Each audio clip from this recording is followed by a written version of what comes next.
तो अगर आप इस तरीके की लॉस रिकवरी करना चाहते हैं जैसे कि लास्ट फ्राइडे को सबने की है, तो आपको करना क्या है, फ्री टेलीग्राम चैनल ज्वाइन करना है जिसका लिंक मैंने डिस्क्रिप्शन में दे रखा है, जाके ज्वाइन करिएगा। सबसे पहले देखिएगा, बात करेंगे कि मार्केट में गिरावट क्यों आई थी।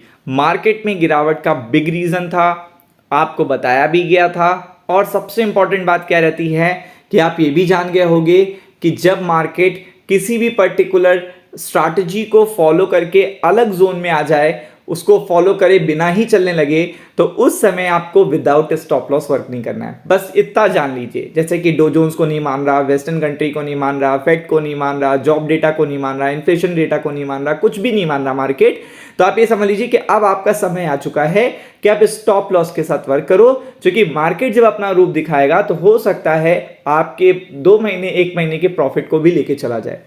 तो ऐसा ही हुआ कुछ HDFC बैंक में। लेकिन अब आगे क्या, तो सबसे पहले तो मैं आपको बताने जा रहा हूं, 3 सालों में कभी भी ऐसा नहीं हुआ कि एक दिन में HDFC ट्विंस जो हैं, ये इतने बड़े मार्केट कैप रखने वाले जो स्टॉक हैं, ब्लू चिप स्टॉक्स हैं, ये 3 साल के निचले स्तर पे देखिएगा, मतलब एक दिन के निचले स्तर पे आ जाएं, ऐसा 3 सालों में नहीं हुआ।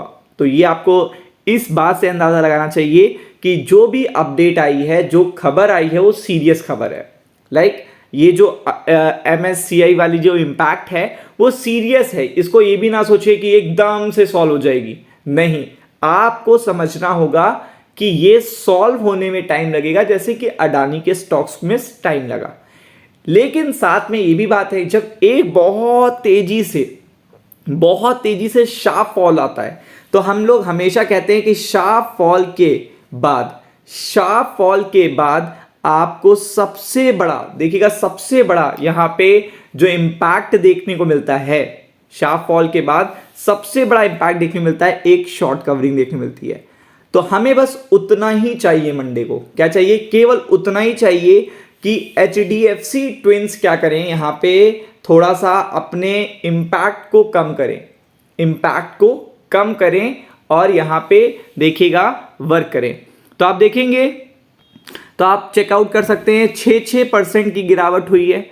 और 6% की जो ये गिरावट हुई है, ये केवल इसलिए हुई है कि यहाँ पे 200 मिलियन, देखिएगा, $200 मिलियन तक निकाले जा सकते हैं HDFC, देखिएगा यहाँ पे स्टॉक में से या फिर HDFC दोनों ट्विंस में से। और यहाँ पे बात ये आई थी कि 2500 करोड़ तक की पंपिंग हो सकती है, यानी कि इतने निकाले जा सकते हैं, पे 6% गिर गया। लेकिन मर्जर के बाद इतनी पंपिंग हो सकती है, इस बात को इन्वेस्टर नहीं भूलेगा। ये पहली पॉजिटिव अपडेट है कि इस बात को भी देखिएगा, नहीं भूलेगा मार्केट की जो एस्टिमेट है कि मर्जर के बाद इतनी पंपिंग, इतना इनफ्लो भी आएगा दोनों ट्विंस में, तो इस बात को भी नहीं भूलेगा। और ना रिजल्ट खराब आए हैं, ना देखिएगा कोई बैड न्यूज़ है, ना मैनेजमेंट में कोई इशू है, ना इंडियन इकोनॉमी को लेकर कोई बात आई है, ना कोई बड़ा एक्सपोजर है किसी ग्रुप को, जिस ग्रुप में कोई प्रॉब्लम आ गई हो। तो ऐसा कुछ भी इन दोनों स्टॉक्स के साथ नहीं है। तो सब कुछ सही है, जस्ट एक रिबाउंड चाहिए। क्या चाहिए? एक रिबाउंड चाहिए। अब देखिएगा, इन्होंने जो लो बनाया है वो देखिएगा मई 2020 में सेम ऐसा ही हुआ था कि एक सिंगल डे में स्टॉक में इतना बड़ा फॉल देखा गया था। लेकिन ये तो 3 साल पहले की बात है, ये बहुत रेयर होता है। उसके बाद रिबाउंड भी आया था, ये भी जानिएगा। उसके बाद भी मैं बताऊंगा कि रिबाउंड भी आया था दोनों स्टॉक में। तो इसके बेसिस पे भी मंडे को भी एक शॉर्ट कवरिंग देखने को मिल सकती है। अगर एक शॉर्ट कवरिंग होती है तो आपको पता है बैंक निफ्टी के लिए बहुत अच्छा सपोर्ट होगा, क्योंकि ICICI बैंक में कोई दिक्कत नहीं थी, अदर किसी बैंक में कोई बड़ा देखिएगा इशू नहीं था। केवल और केवल इन दोनों के वजह से देखिएगा मार्केट ने मूड खराब कर दिया। अब देखते हैं अलग जो फैक्टर है। यहां पे उन्होंने कहा है एडजस्टमेंट फैक्टर का रिव्यू करेंगे। ये नहीं कहा है कि कर ही देंगे, और कर भी देते हैं तो मार्केट एक न्यूज पे बार बार रिएक्ट नहीं करता। यानी कि ये एक अपडेट आ गई, उस पर रिएक्ट कर दिया, लेकिन बार बार रिएक्ट नहीं करता। ये इंपॉर्टेंट है। कंप्लीट मर्जर के बाद 25,000 करोड़ तक की पंपिंग हो सकती है, ये दूसरी अपडेट है।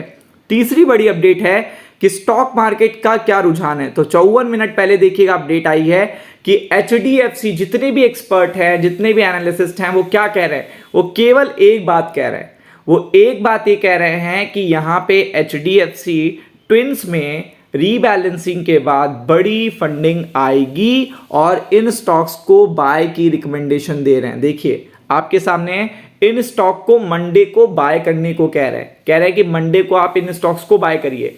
तो जो लोग अपॉर्चुनिस्टिक हैं, जो लोग देखते हैं कि बैंकिंग ग्रोथ देखिएगा, सर देश की ग्रोथ नहीं हो सकती इस स्टॉक के बिना, इस बैंक के बिना, तो वो लोग यहाँ पे बाय करने के लिए जाएंगे। वही एक अपॉर्चुनिटी बनेगी बैंक निफ्टी के लिए, जो बैंक निफ्टी में यहाँ पे आपको देखिएगा एक रिबाउंड देखने को मिल सकता है।